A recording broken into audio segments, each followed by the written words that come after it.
નમસ્કાર, આપ જોઈ રહ્યા છો ન્યૂઝ 18 ગુજરાતી ને હું છું લુપના। મહેસાણાના પુનાસણ ગામમાં દીપડો દેખાયો છે। પુનાસણ ગામના ખેતરમાં દીપડાનો વિડીયો વાયરલ થયો છે।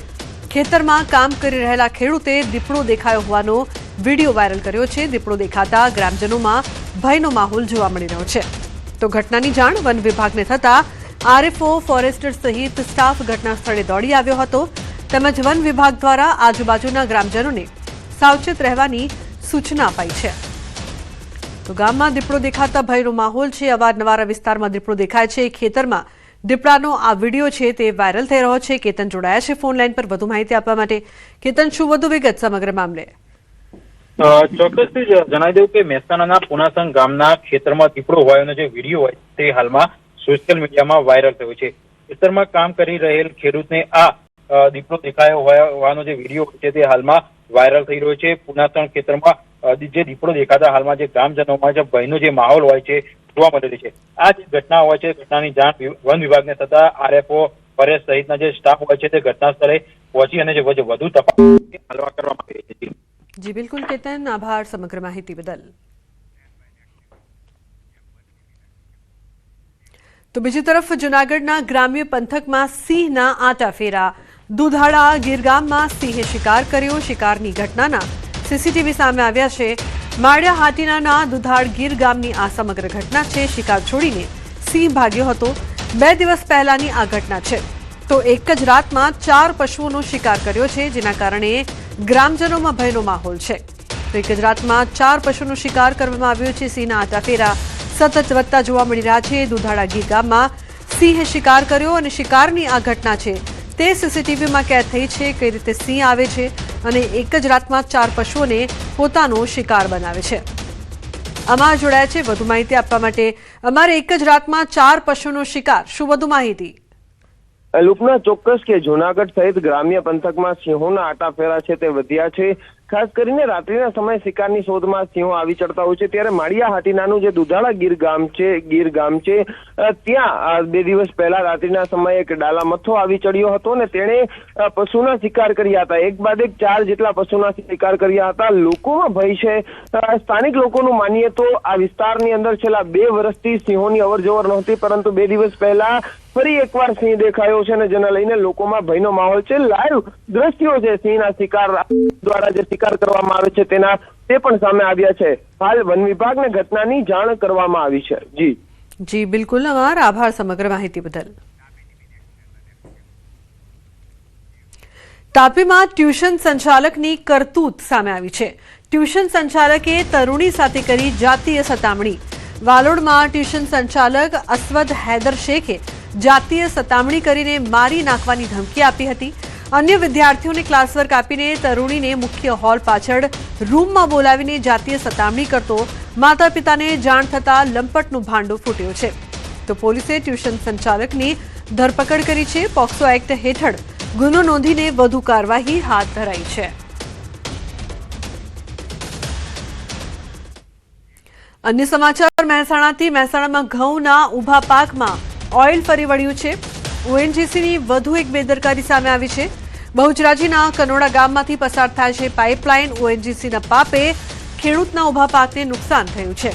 તો ઓએનજીસીની પાઇપલાઇનના લીકેજથી ખેતરમાં ઓઇલ ફરી વળ્યું છે। ઓએનજીસીની બેદરકારીના કારણે ખેડૂતનો તૈયાર પાક બરબાદ થયો છે। ઉલ્લેખનીય છે કે ઓએનજીસીની વધુ એક બેદરકારી, આ બેદરકારીના કારણે ખેડૂતોનો પાક તો બરબાદ થયું છે પરંતુ જે જમીન છે તે બંજર થઈ ગઈ છે। હવે આટલું મોટું નુકસાન કોણ ભોગવશે તે મોટો સવાલ હોવાની સાથે ખેડૂતો છે તે માંગ કરી રહ્યા છે કે તેમના પાકને લઈને જે નુકસાન થયું છે તે તેમને આપવામાં આવે। ઓએનજીસી દ્વારા ખૂબ જ મોટી ગંભીર બેદરકારી સામે આવી છે। તો સમગ્ર ખેતરમાં ઓઇલ જ ઓઇલ જોવા મળી રહ્યું છે। પાઇપલાઇનમાં લીકેજ હોવાના કારણે ઓઇલ છે તે ખેતરમાં જોવા મળી રહ્યું છે અને તેના કારણે હવે ખેડૂતોનો જે પાક છે તે સંપૂર્ણપણે નાશ તો થઈ જ ગયો છે પરંતુ સાથે સાથે આવનારા 4-5 વર્ષમાં ખેતી માટે પણ લાયક નથી બચ્યું। રાજ્યમાં વાતાવરણમાં પલટાએ ફરી વધારી છે ખેડૂતોની ચિંતા, જેની અસર અરવલ્લી જિલ્લામાં જોવા મળી રહી છે। ઘઉં સહિતના પાકમાં નુકસાનથી ખેડૂતો પરેશાન જોવા મળી રહ્યા છે। તો અરવલ્લી જિલ્લામાં રવિ સિઝનમાં ઘઉં, ચણા તેમજ બટાકાના પાકનું મબલખ વાવેતર થયું હતું, જેમાં બટાકાના ખેડૂતોએ સમયસર ઉત્પાદન લઈ લીધું. તેવા સંજોગોમાં ઘઉં અને ચણાના પાકમાં કમોસમી વરસાદે નુકસાનની શક્યતા વધારી દીધી છે. હેક્ટર દીઠ હજારો રૂપિયાનો ખર્ચ કરી તૈયાર કરાયેલ વાવેતરમાં વરસાદી માવઠાએ પાકને ભારે પવન વચ્ચે આડો પાડી દીધો છે, જેથી ઘઉંના દાણા તૂટી જવાની શક્યતા રહે છે, જેના કારણે ઉત્પાદન ઘટવાની સાથે ખેડૂતોની આવક પણ ઘટશે. મોડાસા કોલીખડના ખેડૂતોએ સરકાર પાસે માંગણી કરી છે કે કમોસમી માવઠા વચ્ચે એમના માટે સરકાર દેવદૂત બને. વાતાવરણમાં પલટો આવવાથી આ જે શિયાળુ પાક છે એમાં બહુ જ નુકસાન છે.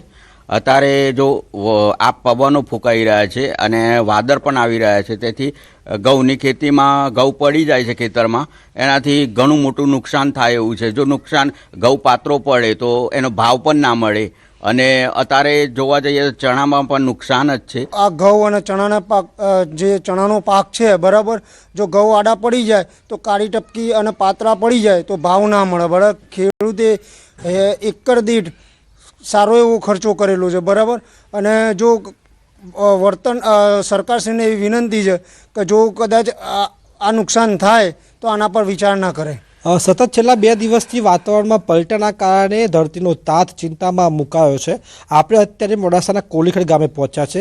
ગઈકાલે તેમજ આજે પણ જિલ્લામાં વરસાદી છાંટા જોવા મળ્યા હતા. જે પ્રકારે હવામાન વિભાગે આગાહી કરી છે, તમને દ્રશ્યો બતાવીશ કે સતત પવનો ફૂંકાઈ રહ્યા છે, વરસાદી છાંટા પડી રહ્યા છે. તેના કારણે જે તૈયાર થયેલો જે ઘઉંનો પાક છે તે પવનના કારણે આડો પડી રહ્યો છે.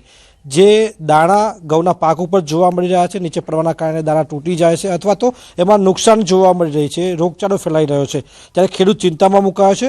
એક સમય આવી ગયો છે કે આ જે માલ છે એને હવે ઘરે લઈ જવાનો છે પાકને, અને આ સંજોગોમાં સારા ઉત્પાદન, સારી આવકની આશા ખેડૂત રાખી રહ્યો છે. ત્યારે એક ઉત્પાદન અને આવક બંનેમાં ઘટાડો થવાની શક્યતાના કારણે ખેડૂત ખૂબ ચિંતામાં છે અને સરકાર સામે મીટ માંડીને બેઠો છે કે જો માવઠું થયું તો સરકાર ખેડૂતોને શરણ આપે, તેમને મદદ કરે તેવી તેમની અપેક્ષા છે. હાર્દિક પટેલ, ન્યૂઝ 18 ગુજરાતી, અરવલ્લી.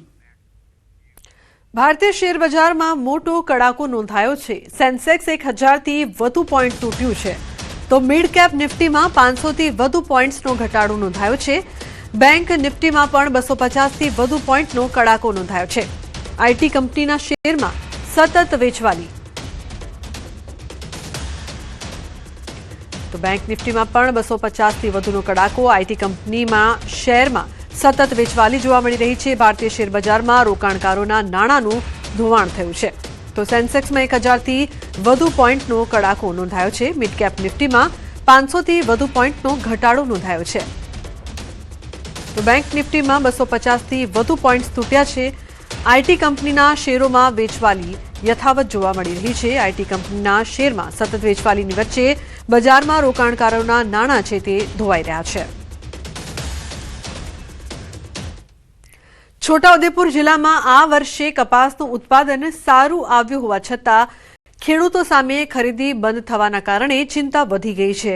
કેટલાક ખેડૂતોને સીસીઆઈ મારફતે યોગ્ય ટેકાનો ભાવ મળ્યો છે, પરંતુ અનેક ખેતરોમાં હજુ જીંડવા બાકી હોવાથી પાક તૈયાર થવામાં અંદાજે 15 દિવસનો સમય લાગી શકે છે. આવી સ્થિતિમાં સીસીઆઈ દ્વારા ખરીદી બંધ થવાથી ખેડૂતો દુવિધામાં મુકાયા છે. કપાસ સંગ્રહ કરી રાખવો કે પછી ખાનગી વેપારીઓને ઓછા ભાવે વેચી દેવો? ખેડૂતોનો આક્ષેપ છે કે સરકારી ખરીદી બંધ થતાં જ બજારમાં વેપારીઓનો દબદબો વધે અને મજબૂરીનો લાભ લઈને ઓછા ભાવે ખરીદી થાય છે. તેથી ખરીદીની મુદ્દત લંબાવીને મોડા ઉતારાવાળા ખેડૂતોને પણ ટેકાના ભાવનો લાભ મળે તેવી માંગ ઉઠી છે. હવે તંત્ર ખેડૂતોની આ ચિંતા અંગે શું નિર્ણય લે છે તે જોવું રહ્યું. 27 ફેબ્રુઆરી પછી સીસીઆઈ દ્વારા કપાસ ખરીદવાનું બંધ કરવામાં આવશે. તો જો સીસીઆઈ કપાસ નહીં ખરીદે તો 3 જિલ્લા વડોદરા, છોટાઉદેપુર અને નર્મદા જિલ્લાના 5 તાલુકાના ખેડૂતોને ખૂબ મોટું નુકસાન જાય એવું છે. કેમ કે જો સીસીઆઈ ટેકાના ભાવે હાલમાં 8060માં કપાસ ખરીદે છે. જો સરકાર શ્રી દ્વારા આ કપાસ ખરીદવાનું બંધ કરવામાં આવે તો વેપારીઓ 5500 થી 6500માં ખેડૂતો પાસેથી કપાસ પડાવી લેશે. તો ઘણા ખેડૂતો પાસે હજી ઘરોમાં કપાસ સંગ્રહ કરેલો છે, ખેતરોમાં પણ કપાસ છે અને નવી ફસલ ફૂટીને તૈયાર થાય છે, એ કપાસ નવો આવવાનો છે. આ બધો કપાસ જે આવશે એ પછી વેપારીને જીનરને આપવાનો થાય તો એમાં ખેડૂતને બહુ મોટા પ્રમાણમાં નુકસાન થયું છે. કોઈ જીનર 8000 કે 7,500 ખરીદવાના નથી. આ લોકોએ શરૂઆતમાં પણ 6,000, 5,500-6,000 ખરીદેલો છે અને જો સીસીઆઈની ખરીદી બંધ થાય તો ફરી પણ એ જ ભાવમાં ખરીદી ચાલે એવી એમને 100% ખબર છે. અત્યારે લગ્નનો સમય ચાલી રહ્યો છે તો લગ્નના સમયગાળામાં ખેડૂતોને પૈસાની જરૂર હોય છે આવું અને જો સરકાર આ ખરીદી બંધ કરશે તો વેપારીઓને ના જેવી કિંમતની અંદર આપને કપાસ વેચવો પડશે અને ખેડૂતોને બહોળા પ્રમાણની અંદર નુકસાન થવાનું છે. તો અમારી સરકાર પાસે એક માગણી છે કે સરકાર લાંબા સમય સુધી કપાસની ખરીદી ચાલુ રાખે. 8 का मॉइस्चर और 3.6 to 4.8 का माइक है. अगर इससे कुछ ऊपर नीचे हो तो उसके हिसाब से डिडक्शन किया जाता है माइक और मॉइस्चर में. और सीसीआई का अभी तक खरीदी हुआ है टोटल 20 तारीख तक, जो लास्ट परचेज डे था अपना शुक्रवार को 3,73,390.50. अभी तक हमारे पास जो ऑर्डर है ये हम डिसाइड नहीं करते, ब्रांच ऑफिस एडमिनिस्ट्रेशन से ऑर्डर रहता है. उस हिसाब से 27 फरवरी को लास्ट परचेज डे का घोषित किया गया है. અમદાવાદના વેજલપુરમાં લાગેલી આગમાં 2 લોકોના મોત થયા છે. બકેરી સિટીમાં આગ લાગતા પિતા પુત્રનું મોત થયું છે તો સારવારમાં 9 વર્ષીય બાળકનું મોત નીપજ્યું છે. અન્ય એક વ્યક્તિ સારવાર હેઠળ છે. આગની ઘટનામાં 6 લોકોનું રેસ્ક્યુ કરવામાં આવ્યું હતું. મોડી રાત્રે આગ લાગી હતી. ફાયર વિભાગની 4 ગાડીઓએ આગ પર કાબુ મેળવ્યો હતો. તો ખૂબ જ ગમકવાર આ સમગ્ર ઘટના છે. વેજલપુરમાં લાગેલી આગમાં 2 લોકોના મોત થયા છે. પ્રણવ જોડાયા છે વધુ માહિતી આપવા માટે. પ્રણવ, શું વધુ વિગત છે આ સમગ્ર મામલે?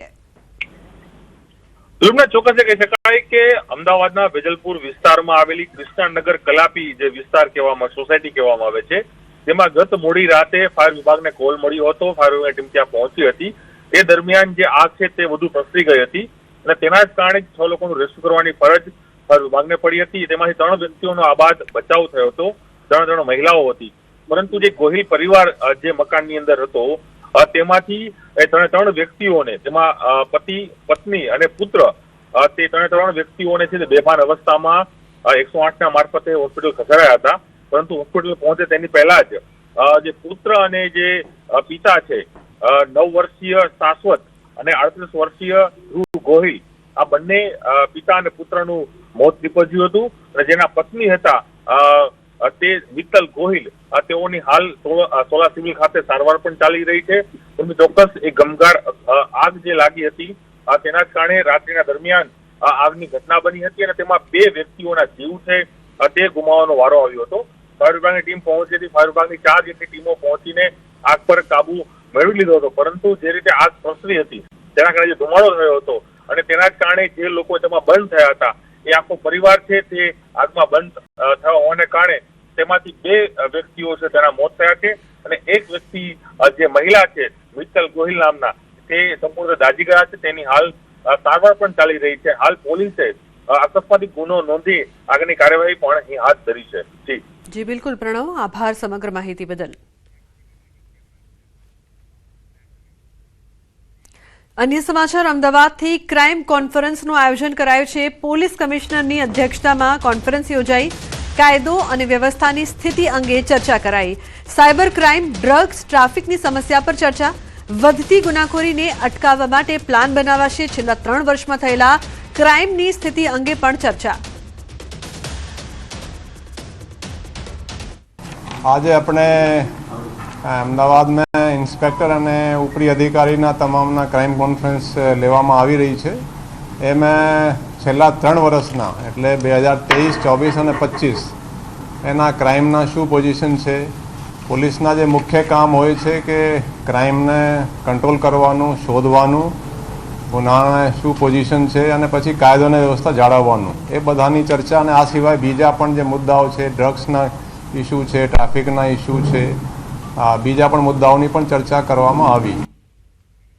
તો ક્રાઇમ રેટમાં ઘટાડો થયો હોવાનો કમિશનરનો દાવો. લોકભાગીદારીથી 24,000થી વધુ સીસીટીવી લાગ્યા છે. ખૂન અને મારામારીના ગુનામાં 21.3% ઘટાડો છે તો મિલકત સંબંધી ગુના 32.5% ઘટાડો.